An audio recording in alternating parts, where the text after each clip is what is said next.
పుణ్యస్నానం రామతీర్థం సముద్ర స్నానం తీర్థవాదితో జనసందోహంగా మారిన రామతీర్థం బీచ్ నిష్ఠతో సముద్ర స్నానాన్ని ఆచరించిన భక్తులు. నెల్లూరు జిల్లాలో ప్రముఖ పుణ్యక్షేత్రాలలో విడవలూరు మండలం రామతీర్థంలో వెలసి ఉన్న పురాతనమైన శైవ క్షేత్రంగా ప్రసిద్ధి చెందిన శ్రీ కామాక్షితాయి రామలింగేశ్వర స్వామి ఆలయం ఒకటి. శ్రీరాముడు సీత అన్వేషణలో భాగంగా లంకకు పయనించే సమయంలో ఈ ప్రాంతంలో ఆగి సముద్ర తీరాన సముద్ర స్నానాన్ని ఆచరించి శివలింగాన్ని ప్రతిష్ఠించి పూజలు చేశారు.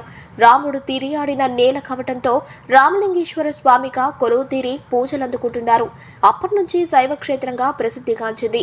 ఇక్కడ సముద్ర స్నానాన్ని ఆచరిస్తే సకల పాపాలకు మోక్షంతో పాటు కోర్కెలు తీరుతాయని ప్రతీక. ఈ తీర్థవాది సముద్ర స్నానానికి అమావాస్య కావటంతో సుదూర ప్రాంతాల నుంచి భక్తులు విచ్చేసి సముద్ర స్నానాన్ని ఆచరిస్తారు. ముఖ్యంగా మహిళలు సముద్ర తీరాన శివలింగాలను ప్రతిష్ఠించి నిష్ఠతో పూజలు చేసి సముద్ర స్నానాన్ని ఆచరిస్తారు. ఇది అనాదిగా వస్తోంది. ఏటా నిర్వహించే ఈ బ్రహ్మోత్సవాలలో భాగంగా బుధవారం తీర్థవాది స్నానానికి భక్తులు పోటెత్తి నిష్ఠతో శివలింగాలను ప్రతిష్ఠించి సముద్ర స్నానాన్ని ఆచరించారు. విచ్చేసిన భక్తులకు ఎలాంటి అవాంఛనీయ ఇబ్బందులు కలగకుండా ఆలయ ఉత్సవ కమిటీ సభ్యులు చర్యలు చేపట్టారు. ఈ కార్యక్రమానికి పోలీస్ శాఖ గట్టి బందోబస్తు ఏర్పాటు చేశారు.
పుణ్యస్నానం రామతీర్థం సముద్ర స్నానం తీర్థవాదితో జనసందోహంగా మారిన రామతీర్థం బీచ్ నిష్ఠతో సముద్ర స్నానాన్ని ఆచరించిన భక్తులు.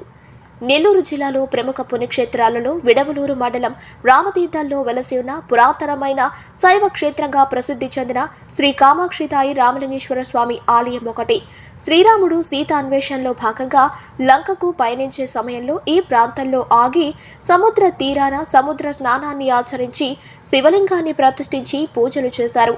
రాముడు తిరియాడిన నేల కవటంతో రామలింగేశ్వర స్వామిగా కొలువు తీరి పూజలందుకుంటున్నారు. అప్పటి నుంచి శైవ క్షేత్రంగా ప్రసిద్ధిగాంచింది. ఇక్కడ సముద్ర స్నానాన్ని ఆచరిస్తే సకల పాపాలకు మోక్షంతో పాటు కోర్కెలు తీరుతాయని ప్రతీక.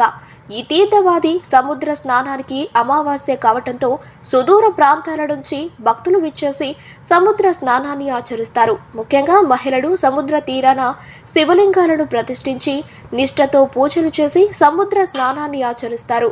ఇది అనాదిగా వస్తోంది. ఏటా నిర్వహించే ఈ బ్రహ్మోత్సవాలలో భాగంగా బుధవారం తీర్థవాది స్నానానికి భక్తులు పోటెత్తి నిష్ఠతో శివలింగాలను ప్రతిష్ఠించి సముద్ర స్నానాన్ని ఆచరించారు. విచ్చేసిన భక్తులకు ఎలాంటి అవాంఛనీయ ఇబ్బందులు కలగకుండా ఆలయ ఉత్సవ కమిటీ సభ్యులు చర్యలు చేపట్టారు. ఈ కార్యక్రమానికి పోలీస్ శాఖ గట్టి బందోబస్తు ఏర్పాటు చేశారు.